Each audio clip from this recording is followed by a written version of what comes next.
Hello, hello, hello, good people, and welcome to Happy, Healthy, Whole with Sharea. This is week two of our series on managing stress at the end of the year. And this week we're talking handling financial stress during the holidays.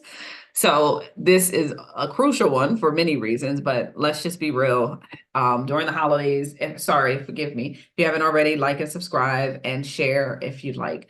Welcome back for those who are joining me. This is a series that we're doing, but today we're going to talk specifically about holiday finances, whether it's gift shopping, traveling, or holiday activities. This season can hit our pockets hard. So let's talk about some practical ways that we can navigate financial stress.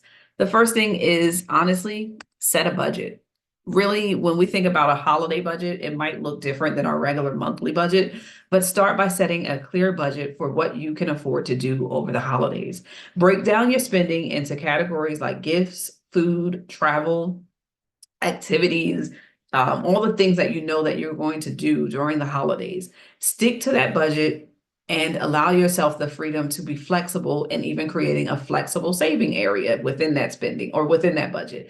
But avoid going over and avoid the stress that comes along with afterwards. That is the regret stress, which is I overspent, I don't believe I did this, and here I am and can't afford my life. So really start with creating that budget. How you create that spending budget is not about trying to overregulate yourself, but it's trying to give yourself boundaries that help you to make sure that you don't regret spending too much or not having enough resources when the new year starts.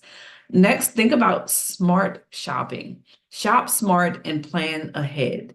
Avoid last minute purchases by planning your gifts out. So, for example, if you are a gift giver, I personally don't celebrate holidays and therefore I don't indulge in the gift giving and all those things, which is fine for me because it doesn't hurt my pocket. However, when I did, I made sure that I had a plan on who I was purchasing for, how much I expected to spend, and I made sure I stopped by a certain point. So take advantages of all the discounts, the different apps and the tracking your sales and all the things that you can get back for buying during the season, but make sure that you have a strategy related to what you really, really, really want to spend, because small and thoughtful gifts can be very meaningful and it can save your pocket. So if you want to do something more expensive, you've got to be planning for it. My goal during the holidays when I did shop was really about shopping smart and planning forward. So things like those gifts that I talked about were always planned out through the beginning of the year, and or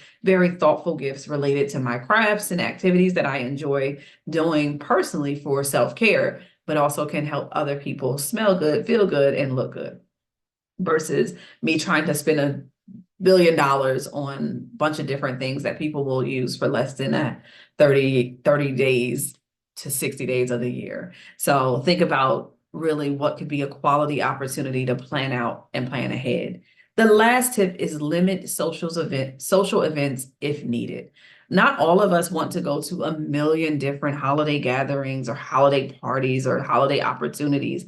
You don't always want to do this because, again, straining on your budget that we talked about earlier, but also for some of us who are not naturally extroverts, it can be low key, real heavy on our emotional draining, being emotionally drained through just the activities.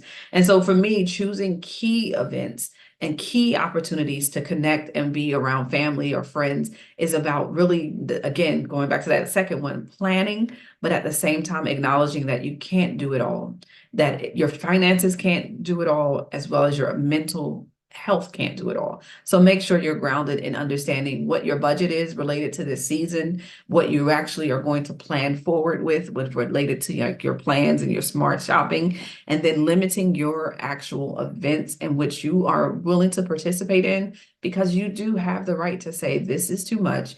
I want to take a break, or I'm not interested in doing more than I can. So although I didn't get into the areas of what financial stress might feel like for us, I hope that you know that financial stress is common during this season. Many of us are in a position where we may not be able to afford or to be able to give all that we wish we could. And sometimes even just that regret and guilt can make us feel like we're not financially in the place we want to be. But know this, you are not alone. And it is not about what you give. It's about why you give and who you're giving to with care and love. So sometimes thinking about that second one that I said, planning a forward, but also thinking about thoughtful gifts that can be handcrafted and or more personal than larger gifts that may not have a full impact or a connection to the person. Finally, I'm going to talk next week about family and boundaries and all of the good things that the holiday bring, along with some of the not so good things that can come up for us related to family expectations and how do we set boundaries sometimes. All right, I hope you enjoyed. Remember, your finances are a part of your emotional and mental health, so take care of them as much as you can. Be mindful of what you want moving forward. Be well.